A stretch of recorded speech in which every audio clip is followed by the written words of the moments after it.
Next up in the Cornelius Reed's book, A Dictionary of Vocal Terminology and Analysis, is something that I think lots of voice teachers and lots of students kind of deal with. He defines this one as reaching for a tone, a physical contortion which results when the larynx rises with ascending musical patterns. The direct cause of symptoms associated with reaching for a tone is an overly dominant chest register, which has been moved too high in the tonal range. This condition invariably forces the larynx to rise, constricts the throat, and results in compensatory tongue and jaw tension. These faults can only be remedied by correcting the imbalanced registration which precipitated them. I love this language. So I've got some students who their larynx rises anytime they even think of an ah, right? Ah. I kind of have to overdo it here. Ah, right? But if I go take a yawn breath, ah,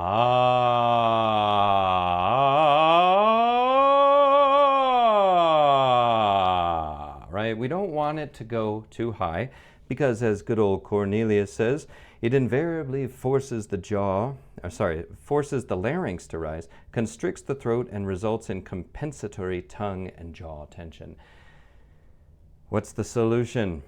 Lots of head voice participation, because what he's talking about here is that the chest, it's an overly dominant chest register.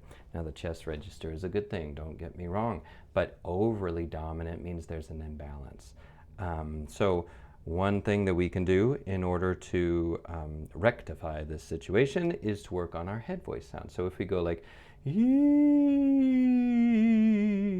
ee, ee, ee, e's higher in the voice for men and for women are really good for forcing head voice participation. If you find that you can't get that hooty sound, ee, ee, you can start in head voice or falsetto first of all. Ee. A lot of times I hear people going like ee, ee. See, that really raises the larynx right there. Ee. But that's a different timbre, that's a different texture than what I was doing before, right? E, E. I don't know why I always do this. E.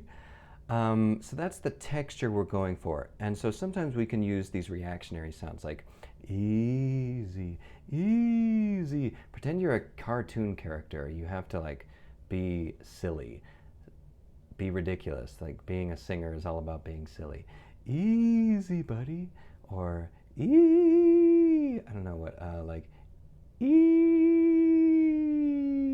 what's a, I'm trying to think of a name like Ipone, I don't know. So that's the solution for this. So if you're suffering from, constriction in the throat, look in the mirror. Is your Adam's apple or your larynx raising when you're singing? Ah! Right? See how that kind of cuts you off right there. Solutions, yawn breath. Just get to notice that feeling. Ah, and now go, oh, look in the mirror, look in your phone or something that's recording you. See what triggers you to raise your larynx. And then don't do that. And then memorize the ones that keep it low, like a yawn breath. Ah, ee. I guess the most advanced is what we first did with that E sound. E. I like it thinking like you're telling a ghost story, like if you're going to go ooh, but with an E. E. Subtle change in there between E and E. Sometimes I think about it as being above the top teeth. Above that, like if there's a line there. Okay, go forth and practice. Not reaching for a tone. Don't reach for tones.